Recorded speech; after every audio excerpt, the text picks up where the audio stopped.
বিগত দিনে মিডিয়ার ভূমিকা এবং মিডিয়ার মালিকরা কারা ছিলেন, কারা মিডিয়ার মালিকানা পেয়েছেন, খুনি হাসিনার আমলে কাদেরকে মিডিয়ার মালিকানা দেওয়া হয়েছে, তারা কি ভূমিকা পালন করেছে, তাদের বক্তব্য শেষ দিন পর্যন্ত কি ছিল, এমনকি 3 তারিখেও তারা কি ধরনের বক্তব্য দিয়েছে। অতএব মিডিয়া ট্রায়ালের মুখোমুখি যে আমরা হচ্ছি এটা অস্বাভাবিক কোনো ঘটনা নয়, কারণ সব জায়গাতেই কিন্তু তারা রয়ে গিয়েছে, তাদেরকে কিন্তু এখনো সেভাবে শুদ্ধি অভিযান বা যেটি বলেন আপনি, যার মাধ্যমে এরকম সাংবাদিকতা, যেটিকে হলুদ সাংবাদিকতা বলা যায় বা একপাক্ষিক সাংবাদিকতা, সেটি কিন্তু নিরসন করা যায় না, তারা রয়ে গিয়েছে।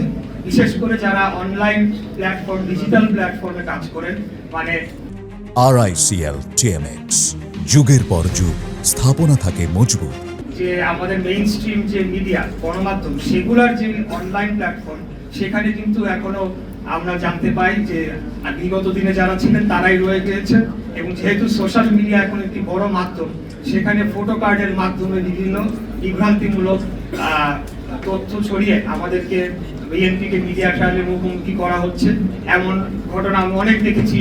বিএনপি নেতা ছাগল চুরি করলেন, বিএনপি নেতা দোকান লুট করলেন, কিন্তু লিঙ্কে ক্লিক করে দিয়ে আর পাওয়া যাচ্ছে না যে সেই বিএনপি নেতাটিকে কোন গ্রামে, কোন ইউনিয়নের কোন এক ব্যক্তি তাকে বানিয়ে দেওয়া হয়েছে বিএনপি নেতা, কিন্তু জিনিসটা সার্কুলেট হচ্ছে।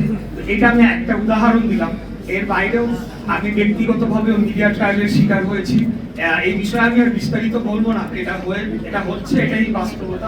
কিন্তু পাশাপাশি এও বলতে চাই, এটা একটা অংশ, আর মিডিয়ার আরেকটা অংশ আমাকে তারা বুকে আগলে রেখেছে, তারা সব সময় আমাকে প্রোটেকশন দিয়েছে এবং তারা সত্যটি তুলে ধরার চেষ্টা করেছে। যখনই আমি তাদেরকে দেখেছি, তখনই আমি তাদেরকে পাশে পেয়েছি, এটিও আমার স্বীকার করেছি।